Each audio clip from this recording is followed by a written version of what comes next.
Now, Sports Talk with Broads. Here's Hunter Brody.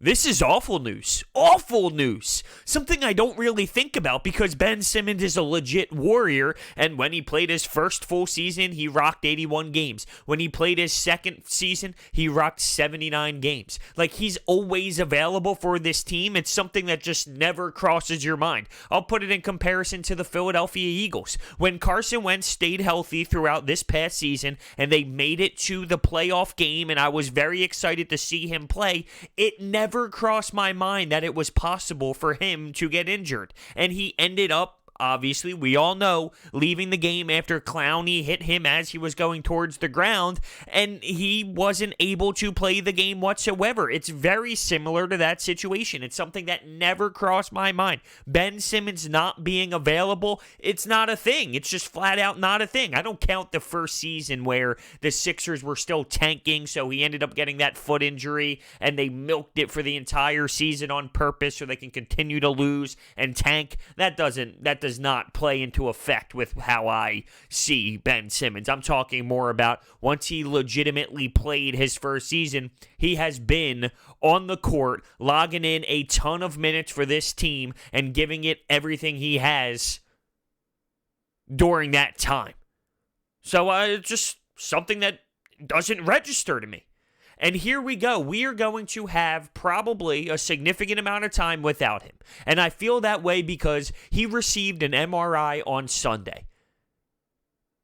We're waiting for the news, right? We're all sitting around refreshing Twitter, trying to find out what the hell is going on. We find out that he's ruled out on Monday because he needs to go and get more tests. So he's already ruled out against the Atlanta Hawks at home. Because he needs to get more testing done? Why that concerns me is, if it was something where, all right, it's not too bad, or, hey, you know what, there's something there, but it's not too serious, we see it, then okay. But for him to have to move forward with the process, get more testing done, and then you see a Woj bomb go off that states there are levels of concern, I mean, come on.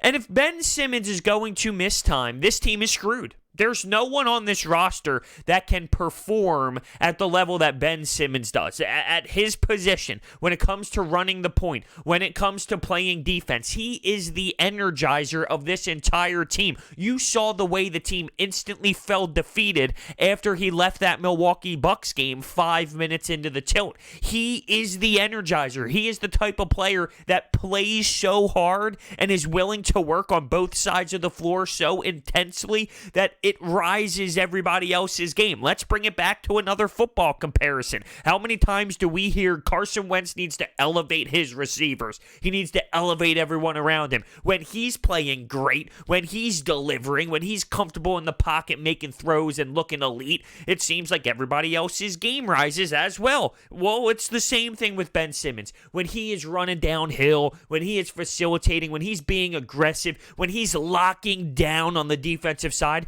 everybody else plays better. Who's going to do that now? Who's going to do that? Now, hopefully, I find out that this isn't as serious as it seems. Hopefully, I am pleasantly surprised with the outcome when it comes to the public finding out what occurred and what is happening with his back. But at this very moment, with everything I'm seeing, with the reports that I'm reading, with the way the Sixers are handling this, how am I supposed to feel good? How am I supposed to be optimistic? I can't. It's impossible.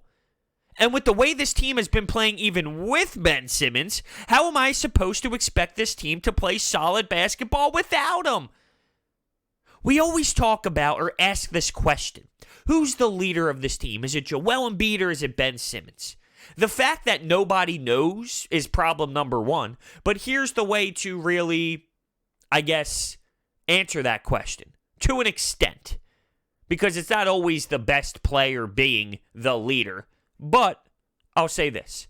Would you rather have Ben Simmons on the floor without Joel Embiid, or would you rather be Joel Embiidless and have Ben Simmons pushing the pace? Well, to me, it's a simple answer. I'd rather have Ben Simmons. And that's what's making me feel so disappointed moving forward. And not disappointed in Ben Simmons because it's not really his fault. This is the nature of sports. But just disappointed as someone who wants this team to succeed. Someone who wants to see this team figure it out because there's talent on this roster and they're not putting it together. And if he is not out on the floor for the remainder of, even just, not the remainder, but I'm just saying for a good portion of this run to the playoffs, why would I assume that they'd be able to turn it on? Here's a couple games that are coming up on the schedule. You have the Hawks at home, which he's already been ruled out for. Oh, by the way, Tobias Harris is doubtful. And we'll get to Tobias Harris after I run down these games here coming up. So the Hawks at home, the Cavs away, the Knicks at home. You would think, although probably not, but you would think that the Sixers should be able to handle teams like that, even without Ben Simmons. I know that that is a significant difference with him in the lineup and out of the lineup, but I'm saying, come on now, you should still be able to beat those teams. You're talking about garbage NBA basketball teams. Embiid, Josh Richardson, Al Horford, those three guys alone should be able to beat those teams. This is where I'm nervous, though, and if Ben is not available during these moments, it's when they go on the road, legitimately on the road. Cleveland is on the road during that 3-game stretch, but the Lakers, the Clippers, teams like that. Even, I would say, the Kings, and just because it's on the road, not because they're a very talented team or anything like that. How he plays the game, the motor he plays with, and I also will say that I feel vocally, he is a guy who steps up in that locker room. And without him being there, and with the way the team is mentally right now at this moment, this can get ugly. Super ugly. That's the last thing I want to see. I guess, actually, it's already super ugly. So maybe I'm talking extremely super, super ugly. Now, there's more to talk about, like Tobias Harris. But first, we need to hear a word from my sponsor, SeatGeek. If you want to go to a game and buy tickets online, you can use SeatGeek, and you can use the promo code BROADS, which will save you $20. You can use that $20 towards parking. It's free parking. It's a no-brainer. Use the promo code BROADS today. So, Tobias Harris is doubtful for the Atlanta Hawks game. There's a replay, and you can clearly see what occurs. As he's going up to the basket, he goes knee to knee with Lopez, and then when his knee hits the ground, it's actually his right knee. I don't know why I'm doing it here with my left knee, but it's his right knee. And as he lands on the ground, he hobbles, and then you saw, and it was so noticeable throughout the rest of the game, he was hobbling, he was limping. So originally, I thought it was a non-contact injury because of the way he landed on his right foot and then kind of went for the hop. But it was pretty obvious in the replay that's going around Twitter right now that he did bang knees with Lopez. So that makes me feel a little bit better about it because there was a reason behind it. Non-contact would be way more scary. So, okay, at least there's a reason behind it. But it's disappointing, and it is another loss. It's a huge loss. This team is going into shambles right now, and we need to trust Brett Brown. That's right, Brett Brown, to dial up a game plan rotationally and strategically, although I would guess it's going to be the same thing, but just factoring in different players. He's going to have to come up with a game plan without Tobias Harris and Ben Simmons. Now, Tobias is doubtful, but I don't think he's going to be going. At least not for the Atlanta game. I don't know if Tobias is going to be out for a long period of time. But still, even if he does return at any point soon, is he going to be 100%? I know that there's this narrative out there that Tobias Harris stinks, so who cares anyway? That's laughable to me. Stop. He averages about 20 points per game. He still is an effective player in this league. People just associate him to the contract and then automatically assume he's a bum. But he still is an effective player in this league who averages close to 20 points per game, so that is production, and he does spread the floor out. I don't know what this team is going to do, though. Dump it into Joel Embiid. Hey, Joel, go get us some. All right, that might work once or twice or so. Sort of like when you play the Brooklyn Nets. Okay, he can put the team on his back and win a game, but then you play Giannis and you play the Bucks and you're screwed. There is a reason why he was screwed, though, because without Ben Simmons and without other players knocking down their shots, they swarm him. And B gets the ball, and bang, here comes 3 Bucks guys. Here comes 2 Bucks guys. They're going to make his night a living hell, and what is he supposed to do? Either get fouled, have some will, go hard to the rack, force the refs to blow the whistle, or kick it out to an open guy who the Sixers need to rely on that person to knock down a shot, which has been a struggle all season long. The level of confidence I have right now when it comes to this team, and specifically Ben Simmons, it's not high. It's not high. And I just think it's funny now that all of the people who hated Ben Simmons and thinks that just because he can't shoot, he's going to kill this team and he can't be a factor. I think it's pretty damn obvious, right? I mean, it is so obvious how powerful he is to this team. I watched Furkan Korkmaz trying to run the offense. I watched plenty of guys trying to run the offense. No one can do it. No one is capable. This team has no identity. Ben Simmons creates the identity when he's on the floor. He is so impactful. He is so special. It blows my mind that people don't see it. It's like you need to take something away to show how you should appreciate him. When you lose something after you have it for so long, you then understand, wow, oh, that's right. He can do this. He can do that. He can do that. He can do that. He can do that. He can do that. And he can do that. But I will say, he can't do that one thing. And that frustrates people. And it frustrates me. But it should be recognized what this team looks like without him compared to with him. And even early in that game against the Bucks, you saw him being aggressive. And it looked like it was going to be one of those nights where he was going to be in attack mode. And there is nothing better than an aggressive Ben Simmons. The problem is, and the frustration comes out because it's not an every night thing. And listen, I get it. I support Ben Simmons when people despise him to a crazy degree. And then I'm definitely harsh on him when people praise him too much. So I get it. But I know how great of a talent and how special he truly can be. And that goes full circle on why I think this team is legitimately screwed if this does become something that will keep him off the floor for a long time. When I heard the broadcast, the ABC broadcast, mention how it was part of the Sixers' game plan to have Ben Simmons go back into the locker room when he was off the floor, that's something this organization doesn't do. That's not something that's standard. That doesn't even make sense. Now, the broadcast was off all night long. They were saying Al Horford's a great three-point shooter. They were saying Furkan Korkmaz is a phenomenal defender. So they were loopy as hell, saying the most ridiculous things I've ever heard. I don't know where they got that information. Maybe someone said it in their ear. That's why I'm not just going to blast the play-by-play people for saying that. But for them to come out and claim that this was part of the Sixers' game plan the entire time before the night even started, that seems so odd. Normally, this organization and this medical team goes the opposite way. They're not extreme. They're not pushing players to their limit. They're going to hold them out.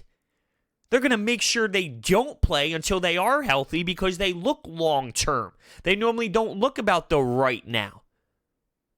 Especially with guys like Joel Embiid And I would think Ben Simmons, but once again, Ben Simmons is always on the floor and always available for this team. It's very odd to see him questionable before a game. Very odd to see him injured. And I'm not buying that it started in practice. It might have happened in practice after the All-Star game aggravated it, but I think it started with the fall in the All-Star game. Then in practice, it occurred again, and now the Sixers are where they're at now. Of course, they're not going to admit that, but the correlation is there. We saw what happened. We saw it. We watched him slip on the court, all cringe, all get nervous, and say, well, no, never mind. He's okay. He's okay. And then all of a sudden, boom, just like that. I'm shocked. Truthfully, I'm shocked. I'm stunned. It doesn't feel right. It hasn't hit me yet. But I'm waiting for the bad news. I am expecting bad news. And that's not me just doing it for my own personal health, so when or if it comes out, I'm prepared for it. I'm preparing that way for it to be negative just because everything and all of the reports that are coming out lean negative. If they were leaning positive, I wouldn't mentally prepare for it to be bad news just in case. I would lean towards it being positive. But with having to go get another set of not MRIs, I don't know specifically if he's getting more MRIs, but for him to get more testing done and for him to acquire more looks and more doctors to be involved, like there's something there. There's something there. If there was nothing there, or if it was minor and if it wasn't major, that MRI would show, or that discussion would have been had. All right, this is what it is. We've seen this plenty of times. You're going to be all right. To get another set and to be ruled out, it's lingering for a reason. Maybe they're trying to come up with the best way to tell the media and the fans. Maybe they know what it is, and this is them trying to milk time and find the best proper way to tell everybody. You can't put anything past a professional basketball organization when it comes to something like one of the biggest stars needing a decent time off.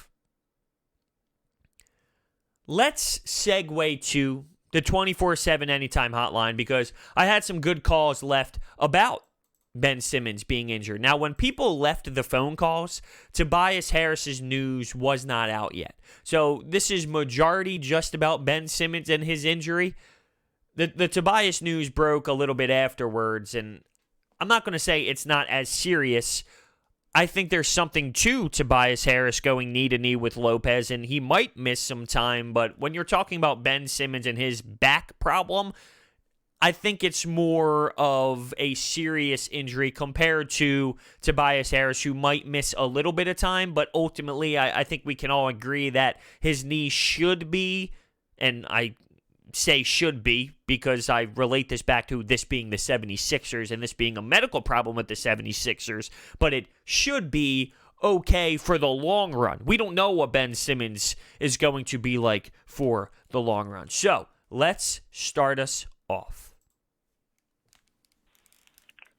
Bros, what's good? It's RB from Philly Take with RB, and at this moment, I don't know what to feel. I'm just disgusted with the whole Sixers organization, man. Ben Simmons now down with an injury, and that's the one guy I thought was as durable as anyone on this team. I mean, you don't expect Ben to get hurt. I mean, what do we do at this point, bros? If Ben is out for an extended time, the season is over, like you said. And now we have to question, do these guys play in the All-Star game? Should we play in the All-Star game as hard as it looks like these guys are going to be playing for future years? I just don't know that it's smart to play them in the All-Star game. Now, what I will say is that, you know, this was the most Philly thing to happen. You know, guys getting hurt in ways that we couldn't imagine. We didn't think Ben Simmons would get hurt in the All-Star game. I don't know, man. I'm just disgusted. After last night just left a sour taste in my mouth. I'm like deprived of all my energy. At this point, bros, what do you think about a 5-forward lineup? It wouldn't surprise me if Brett went to that. You know, we play Al Horford at the 2, O'Quinn at the 1.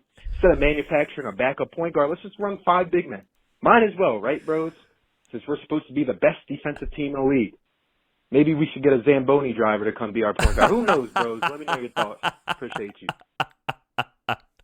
The Zamboni driver. That is phenomenal. If you didn't hear, the Toronto Maple Leafs in the NHL lost a game to an emergency backup goaltender who was the Zamboni driver of the rink. Hilarious story. And that is a great way to tie this in here. Could you imagine? Maybe one of the guys who rubs the floor on the court can become the point guard, and then we make a championship run and win the title. Could you imagine?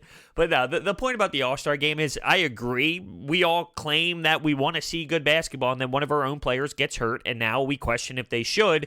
Reality is, though, just like we always talk about, this is a players' league, and there's no way to stop these players who work so damn hard to become All-Stars to say, hey, you're not playing. You're just not playing. Like, it'll never work that way. It'll never be successful. You will lose players, and to be fair, they have the right to play in that game. You just have to hope and pray that it's not your guy that gets hurt. This doesn't happen often. It just happens to the 76ers players. It's not like everyone around the league is constantly getting hurt during the All-Star break. It just so happens to be Joel Embiid and then now Ben Simmons, and it happens to be this organization.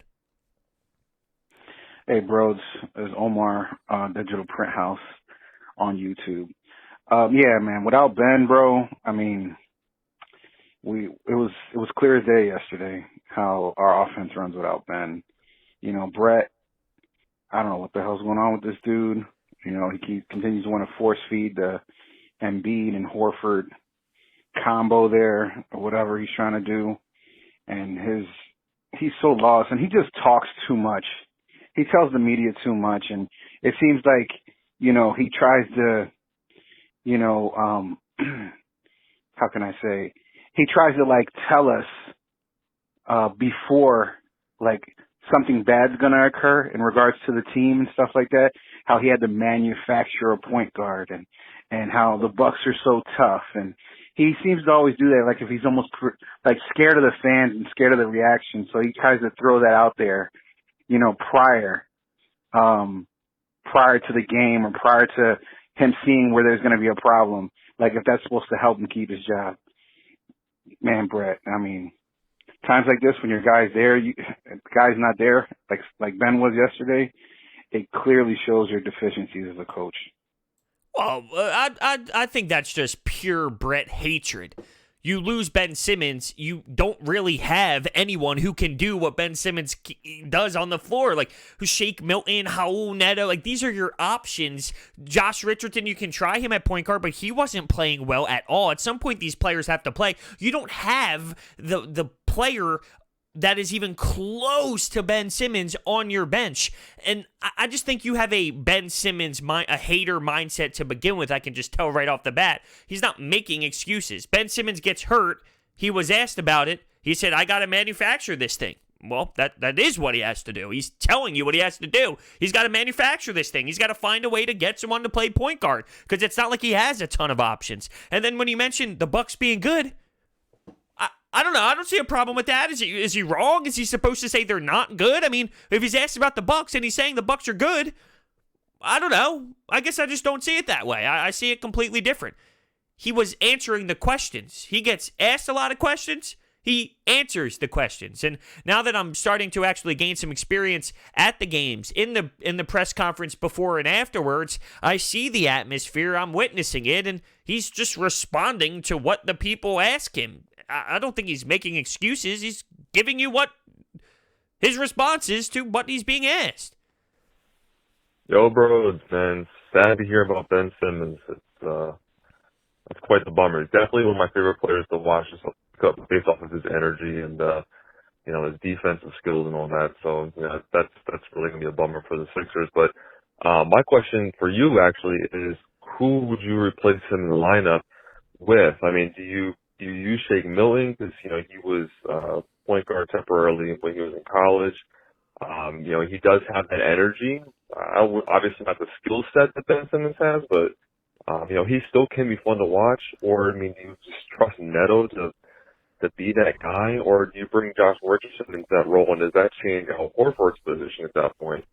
You know, this is all speculative because we don't really know, obviously, if Simmons is hurt, or if it's just, you know, like out for a couple weeks. But I think this is going to be a pretty interesting look on how the Sixers are going to respond to the issue. So Hurt, and out for a couple weeks. A couple weeks is a long time, and at this point, I haven't seen any news on what Brett Brown would elect to do because the game is tomorrow, the first game since this all happening, and Tobias Harris is out as well. I think realistically, you're going to get something different every night. Right now, I would say Josh Richardson makes the most sense running the point, but he loves Neto for some reason, so don't be shocked if you see Neto, and Shake Milton might get an opportunity because you saw him at least score 17 points in about 20 minutes against the Bucks. I feel as if you're just going to get a different look every single night. Maybe Alec Burks is that guy. It just depends on who is getting hot in that game and who looks good in those opportunities and what is happening at that specific time. I don't think Brett Brown is going to have a legit starting five and say, okay, well, we're just going to replace Ben with this person, and this is how it's going to be for the remainder until Ben Simmons returns. I can't imagine that's the way this is going to play out. Yo, bros, I'm watching this Lakers-Celtics game, and I see this Kemba-less Boston team still running with the Lakers on the road. Brett is a terrible coach, man. He better be gone in the offseason, regardless whatever happens this year, unless we win a title. Otherwise, Brett's got to go because he is not getting his team to perform. And, man, still looking like a second-round exit. Take it easy, bro. Love the show.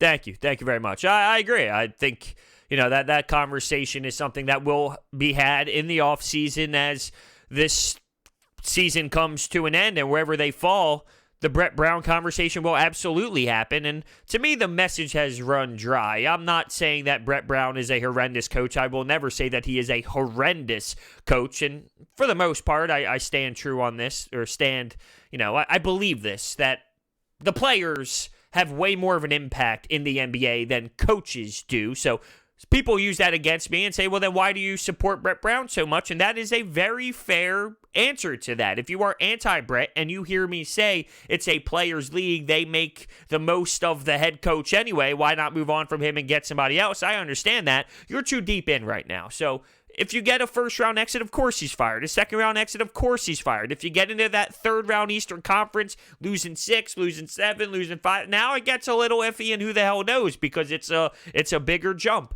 I don't see that happening. I don't see that being where this team falls at the end of the year. Who knows, though? But when it comes to Brett Brown, everyone who really hates him, they're going to get what they want once this season ends. Realistically, that's where this is going to go. I can sense that's where this season is leading towards, and so be it if that's what happens. But for right now, I can't worry about that. I got to worry about Ben Simmons and his back, and Tobias Harris, and this team struggling on the road, 9-20 on the road. I got to focus on that. Hunter, when I watched that game last night, I don't know why it just suddenly popped into my head, but do you realize how much dead weight that roster has on it right now? Guys that on legitimate NBA teams wouldn't be getting minutes. I mean, Alec Burks, Glenn Robinson, even Josh Richardson, and of course Al Horford. I mean, we had a big boxing match last night. Al Horford looks like a shot fighter to me. I would honestly rather than play Norvell Peltmore. At least he blocks shots and is athletic, and you notice him out there. This team, and you want to play that up and down style, you got to have shooters, and this team doesn't. To watch Horford and Richardson continually shoot bricks from beyond the arc is just ridiculous. And now Simmons is hurt, and he's soft to begin with. Embiid marches to the beat of his own drummer. I mean, it's just not their time. Too many round holes trying to be filled in by a bunch of square pegs. There are problems with this team, and you're absolutely right. I think Josh Richardson is an NBA player, though, and you mentioned Glenn Robinson and Alec Burks. They're NBA guys, but how legit are they, and what can they really be on a contending squad? That's a different conversation. Josh Richardson is, though, and Ben Simmons soft, really? Wow. All right. I mean, the guy logs 40 minutes a night. He's, as I stated, when he does play, like besides that first season that he participated in, and I'm using participated with air quotes because he sat out the entire year. Once he started actually playing and being active, 81 games, 79 games, he's available. So I don't know why Ben Simmons is soft. The only thing that makes him soft would be him not taking jump shots in a game. That's where he is soft. But overall, is he soft? I don't know. It might be a little harsh. We're talking to a Ben Simmons supporter, though. A big-time supporter. All right, here is our last call from Melbourne, actually. Hey, bro. This is Yakov calling from Melbourne, Australia. And, man, I'm in a bit of shock. I hate to see the one player that just plays his heart out every day. He's got his flaws with his shooting, but his effort and mentality and attitude really has been consistent through this year. Right from the beginning, trying to, show the way. He's by no means perfect, but his attitude is great. And man, back injury, scary. Having an MRI, and then they still need extended time to just assess it. Not cool. Not cool at all. That's what gets me. That the extended time, that is what gets me. But it's almost like it was set up perfectly. Yeah, you have one caller say Ben Simmons is soft, and then the next caller from Melbourne, Australia, so we might be a little bit biased, talks about how Ben Simmons brings that attitude, brings that energy, and he is the guy that gets everybody going. And he's not wrong. He has been consistent when it comes to being available and work ethic. So I'm not disagreeing with you. The extended time, though, that is concerning. That is what scares me. And only time will tell. We got to wait for more information. Hopefully, there's some excitement the next time we talk about this situation. Hopefully, I am excited that he'll only miss 2 games, 3 games, or something like that. But do I really feel that's the way it's going to go down? I don't. I flat out don't. My gut feeling says we should be concerned. I hope I'm wrong, but that's how I feel. So let me know your thoughts down below. Thank you so much for watching. Hit that thumbs up button and subscribe, and I will see you next time.